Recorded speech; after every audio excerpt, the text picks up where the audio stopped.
আসসালামু আলাইকুম ভিউয়ার্স। আজকে শুক্রবার, আজকে বাজারে গেলাম, কিছু বাজার করলাম। তো এই বিষয়টি শেয়ার করব। যে যেখান থেকে দেখছেন সবাইকে স্বাগত জানাচ্ছি। এটা আমার এলাকা। আমি আসলে থাকি সাগুপ্তাতে, মিরপুর 12 নম্বরের পাশে। তো আমি এখন বাজার দিকে যাচ্ছি, যেহেতু মাছ একদম শেষের দিকে, তারপরও কিছু বাজার না করলেই নয়। তো আমি যে জায়গাটাতে থাকছি আসলে এটা অনেক কনস্ট্রাকশন এরিয়া। তার পাশেই রয়েছে বাংলাদেশ বিমান বাহিনী ঘাঁটি কুর্মিটোলা, সাবেক অন্য নাম ছিল যদিও। তো এটা দেখছেন চারপাশে কনস্ট্রাকশনের কাজ চলতেছে। তো এইরকম একটি এলাকাটি আসলে অনেক অনুন্নত ছিল। তো এখন যেহেতু এখানে পাশেই বাংলাদেশ বিমান বাহিনী ঘাঁটি কুর্মিটোলা, এখান থেকে অনেকে আসলে মিশন করে এসে এখানে প্লট কিনে। এই জায়গাটা আসলে বাংলাদেশ বিমান বাহিনীর স্টাফ এবং অফিসারদের দখলে। আসলে এই জায়গাটার অনেকটা অংশ তাদের সুবাদে এই জায়গাটা আসলে উন্নতির দিকে ধাবিত হচ্ছে। তো চারপাশে এই জায়গাটা মূলত Shagufta housing society, Shagufta MN housing সোসাইটির আন্ডারে। তো দেখছেন আসলে এই এলাকাটাতে আমি অনেক দিনই থাকি আসলে।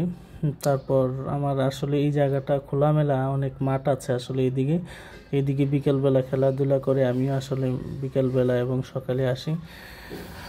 তো এরকম একটা অবস্থা। তো আমরা এখন যাচ্ছি বাজারের দিকে।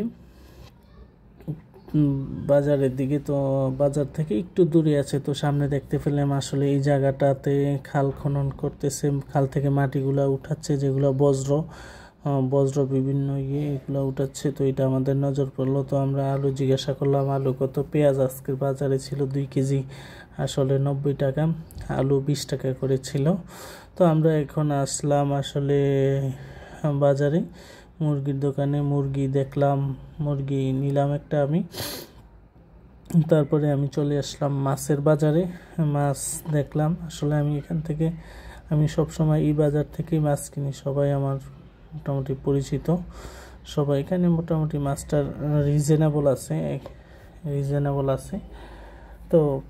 তো আমি মাছ দেখে বিভিন্ন টাইপের মাছ দেখলাম। এই মামাও আমার খুবই পরিচিত, আমি ওনার থেকে মাছ নেই। এই যে উনি পাশে একজন আছে, ওনার থেকে আমি মাছ নেই। তো তারপর যদিও আজকে মাছগুলো একদম শেষের দিকে, এখানকার বাজার বসে আসলে সকাল 6টার থেকে বাজার বসে। আমি যদিও 9টার পরে গেছিলাম, তো এই জন্য বড় বড় মাছগুলি বিক্রি হয়ে গেছে।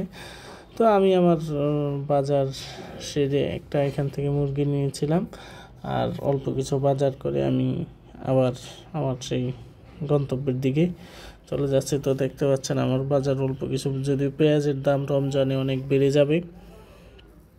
তো আজকের জন্য এই পর্যন্তই। ভালো লাগলে আমার ভিডিওটা ফলো করবেন এবং সাবস্ক্রাইব করবেন। আসসালামু আলাইকুম।